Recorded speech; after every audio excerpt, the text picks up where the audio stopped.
There's one of two augers. We had these stored behind our machine shed back there. These are held up by a crank. Just release the crank, you can drop it down, and these swing out so you can pull up with the wagons and unload either corn, soybeans, or oats. This is the one that we didn't use recently. It's smaller. And our bigger one that we have been using, we've had instances where the shafting inside broke, so we had to pull it out of the end up there. That was a fun job because we had to climb up and remove all the flighting in there, which you can see how long it is, and we had to repair where it was broken, which I think it was like halfway down or maybe further. And our new idea spreader, not really much to say about this. It is a spreader. We just replaced the chain or the web inside just last year. It's got plastic matting on the bottom, and on the back it's kind of tore up, but these things have gotten used a lot and they've done a lot of work, so we don't really expect much from them.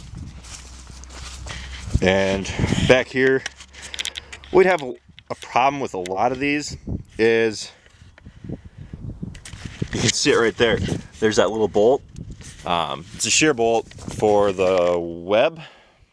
That would break frequently when there's a heavy load, but that shear bolt prevents anything else from breaking, so it's probably saved us from a lot.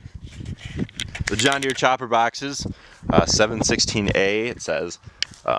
These have been pretty reliable too. They are quite old, but they also hardly ever break. You've probably seen them a couple of my other videos if you've watched them, where this drives the whole thing. If this is up, nothing on it runs, and then you pull this down and that's what triggers everything. They're controlled by these handles. This moves the beaters and also the main conveyor.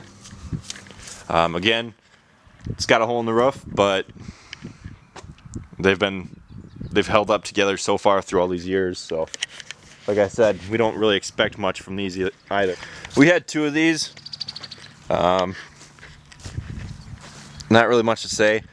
One of them is better than the other one. That's all I really know. I don't know which one because, well, it's the other one which I like better because this one's kind of a pain to hook up to the PTO shaft. Or hook up the PTO shaft.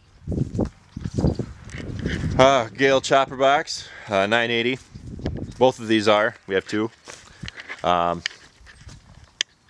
Gale, not really much to say. Again, you can hook these up up to the tractor or whatever you need to hook it up to. They've got lights on the back. We just replaced the bottom beater on one of these. I think it was this one. These have been quite good. What I liked about the Gale wagons better than the John Deere chopper boxes is that the Gales fed out a lot more evenly. The John Deere chopper boxes would just kind of throw it off as they could get it.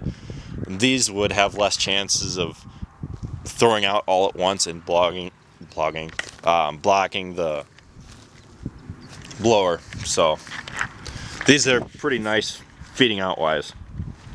We've got a couple gravity boxes. This is our large one. I'm not exactly sure how many bushels they are.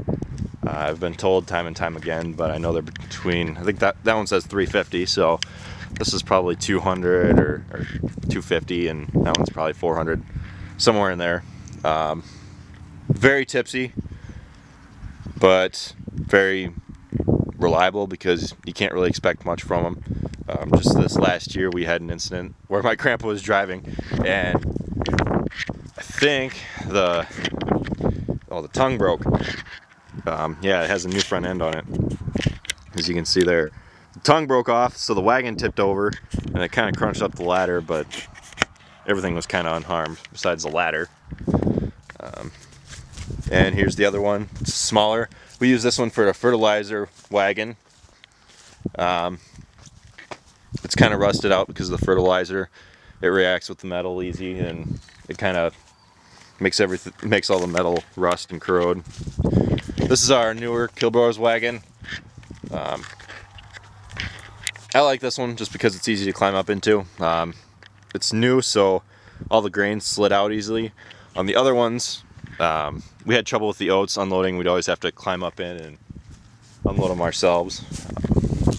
This tongue, a while back, it was shortly after my grandpa bought it, the tongue bent on it. So as you can see it there, this is straight forward, and it kind of pitches off to the side. Not really affecting much, but I can't remember how that happened, but that was shortly after we bought it, but it doesn't really affect it any. So over here we have the chopper. Well, we used it as our stock chopper. It's a John Deere MX-10, not bladed, it had 4 blades. As you can see here, we had an incident last year where the shaft broke off inside, so it broke off, and we haven't really used it since, obviously, because haven't had the time to fix it. It's been a pretty good chopper. There happens, like a lot of times when you're chopping, it doesn't get always get the corn stalks right down the center, but that's just like with any old lawnmower. If you're going at any measurable amount of speed, then right in the middle can sometimes get missed because of the rotation of the blades. This is my grandfather's seed drill. Climb up here. This is where the alfalfa goes. You can see there's a little bit of seed left in there. You can adjust that back here, I believe. This is where the oats goes. We only use this for sowing oats and alfalfa. What we'd do is we'd go through and plant the alfalfa and oats at the same time because they go together. The first year the oats would come up, we'd go through, harvest the oats, and then that fall and the next year the alfalfa would come up as new seeding. So this thing has seen a lot of years too, so it's been pretty reliable. We've hardly had any instances of problems with this thing, and its operation is very basic. So on the next one, here's the rake, New Holland Roller Bar 256. We just call it the bar rake. This thing's been pretty reliable too. It's driven by the ground. You can see the shaft going across the ground there. And that, actually it's both wheels that supply the power to it. And it travels up through that shaft, and which in turn rotates the bars. Tines break off, so they have to be replaced occasionally. Again, this thing's been pretty reliable. What we use to raise and lower it are the bars up front. You just crank those around and it drops it to where you need it to be, and you just adjust them till where you want it. Here's the pull type chopper. We pulled this with the 4440. Just recently we got this head. I've made a few videos with that as well. This chopper is a John Deere 3950. The head is pretty easy to replace, I think. We can do it fairly quickly. This thing hasn't given us too much trouble, just like everything else. It's treated us fairly well because we've treated it fairly well. Just last year, I think, we replaced this shield over here, so yeah, that's that. Can't forget the square baler. This thing's done how many square bales, I have no idea, but it's just another thing that we've had. This has done a lot of bales too, so just like most of the other things, we can't ask too much of it. The round baler, 535. This baler's been pretty good too. A lot of people have asked on this one especially, so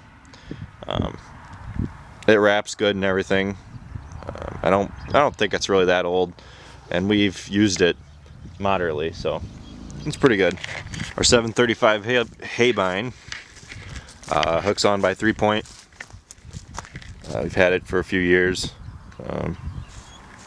Again, it's been pretty good. We've hardly had any problems with this. Coming up on the end here, here's the planter. We've had this for a couple years. It's a really good planter. We don't have hardly any problems with it at all, and we haven't, so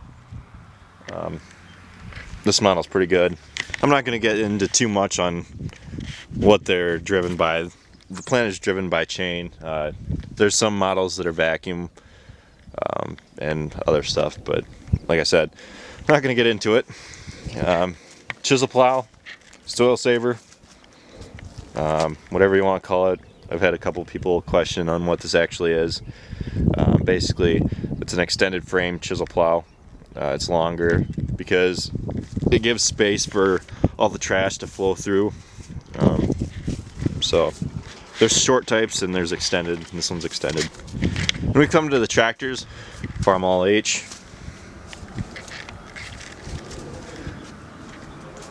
29, 4440, 4230, 4430, 24020s, and the 7400 with the loader. This Bobcat has about 2,000 hours on it. It's been pretty good. So have all the tractors. We've been treating them pretty nice, so we've hardly had much problems with them. Basically, if you just treat a tractor good, it'll treat you good back. I just hopped up into the 4440 real quick. This tractor's a quad range, as you can see.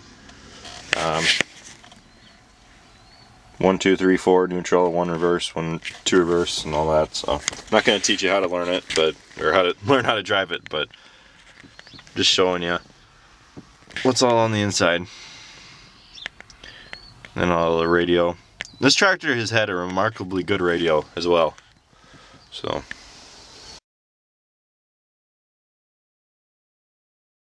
now we're in the 2955. This tractor is remarkably easy to drive. The operation is extremely simple. The clutch is easy to push in. Brakes easily. It's got a pull type parking brake. The engine reacts nice. Radio's good. Air conditioning's good. This tractor is just all around nice. It's got the knob for switching the ranges from low to high, which for some reason isn't working right now. I guess that might only work in park or something. I guess I've never really tried that when it's been turned off, but that's that.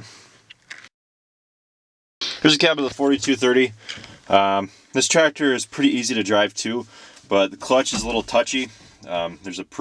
You have to be really careful, and you have to know it, because first time driver won't be able to drive this thing easily, because they have to know exactly where the clutch hits, where it catches, so that the tractor starts in motion.